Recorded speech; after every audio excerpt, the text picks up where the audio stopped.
नमस्कार, मैं हूं अभय शुक्ला और आप देख रहे हैं केकेडी न्यूज। उत्तर प्रदेश विधानसभा चुनाव के चौथे चरण का चुनाव नजदीक है। सभी पार्टियां अपनी जोर आजमाइश करने में लगी हुई हैं।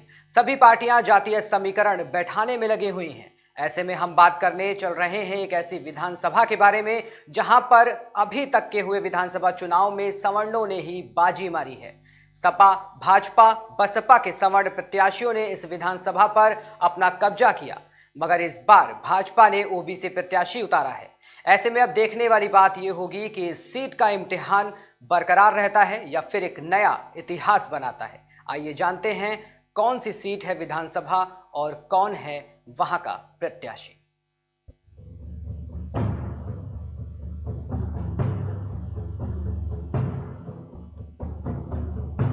यूपी विधानसभा की एक ऐसी सीट जो हमेशा ही चर्चा में रहती है। इस सीट पर लड़ाई हर बार कांटे की होती है। कोई भी प्रत्याशी अपने आप को लेकर जीत के लिए आश्वस्त नहीं कर सकता है।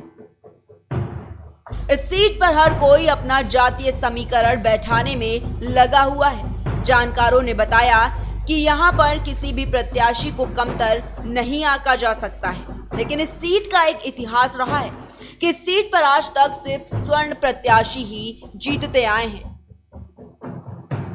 पर इस बार भाजपा ने यहां पर सीताराम वर्मा को अपना प्रत्याशी बनाया है, जो ओबीसी कैटेगरी से आते हैं।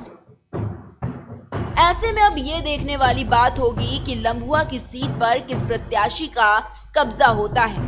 इससे पहले हम आपको बता दें कि अभी तक कितनी बार किसके पाले में ये सीटें गई हैं। आजादी के बाद से अभी तक हुए 16 चुनावों में मतदाताओं ने इस क्षेत्र की जिम्मेदारी सामान्य वर्ग के प्रत्याशियों पर ही सौंपी है। अगर हम सीट की बात करें तो इस सीट पर 8 बार ब्राह्मण, 7 बार क्षत्रिय और 1 बार मुस्लिम प्रत्याशियों ने बाजी मारी है।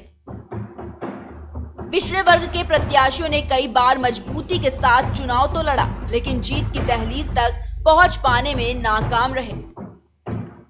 इस सीट के मुकाबले की बात करें तो ज्यादातर विजेता, उप विजेता प्रत्याशी ब्राह्मण, क्षत्रिय ही रहे हैं। साल 1980 के बाद 1991 तक इस सीट पर विजेता, उप विजेता भी यही रहे। लेकिन 1993 में सपा के टिकट पर चुनाव लड़ने उतरे सफदर रजा खान ने अरुण सिंह को हराकर इतिहास रच दिया। 2012 विधानसभा चुनाव की बात करें तो इस सीट पर सपा प्रत्याशी संतोष पांडे ने बाजी मारी थी, जबकि 2017 में ये सीट भाजपा के देवमणि द्विवेदी के खाते में गई थी। इस हिसाब से हम कह सकते हैं कि इस सीट पर ब्राह्मण क्षत्रियों का बोलबाला रहा है।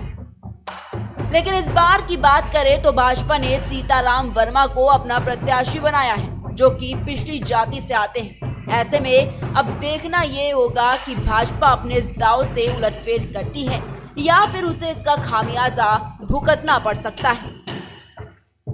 अगर हम सीताराम वर्मा की बात करें तो ये 2017 के विधानसभा चुनाव में जयसिंहपुर से भाजपा के टिकट पर विधायक चुने गए थे, लेकिन इस बार इन्हें भाजपा विधायक देवमणि द्विवेदी की जगह पर टिकट दिया गया है। ऐसे में अब देखना ये होगा कि ये पार्टी के निर्णयों पर खरे उतर पाते हैं या फिर नहीं, ये आने वाला वक्त बताएगा। अगर हम विधानसभा वासियों की माने तो सीताराम वर्मा को भाजपा के नाम पर वोट जरूर मिलेंगे,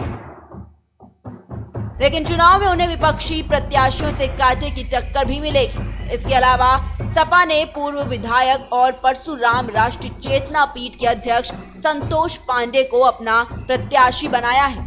संतोष पांडे की बात करें तो ये क्षेत्र में काफी सक्रिय रहते हैं और राजनीतिक पृष्ठभूमि से भी आते हैं।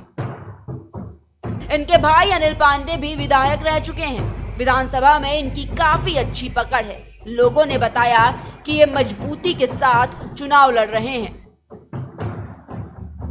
बसपा की बात करें तो बसपा ने पूर्व विधानसभा प्रत्याशी हनुमान प्रसाद सिंह के भतीजे डॉक्टर अवनीश सिंह को अपना प्रत्याशी बनाया है। अगर हम अवनीश सिंह की बात करें तो इनकी पकड़ युवाओं के बीच काफी अच्छी है। ये पूर्व जिला पंचायत सदस्य भी रह चुके हैं। ऐसे में माना जा रहा है कि ये सीट के प्रमुख दावेदारों में से एक हैं। अब आने वाली 10 तारीख को तय होगा कि लम्हुआ के सिंहासन पर आखिर कौन बैठेगा। क्या फिर से रहता है स्वर्णों का वर्चस्व या फिर सीताराम वर्मा के कब्जे में जाती है ये seat. Desk report, KKD news.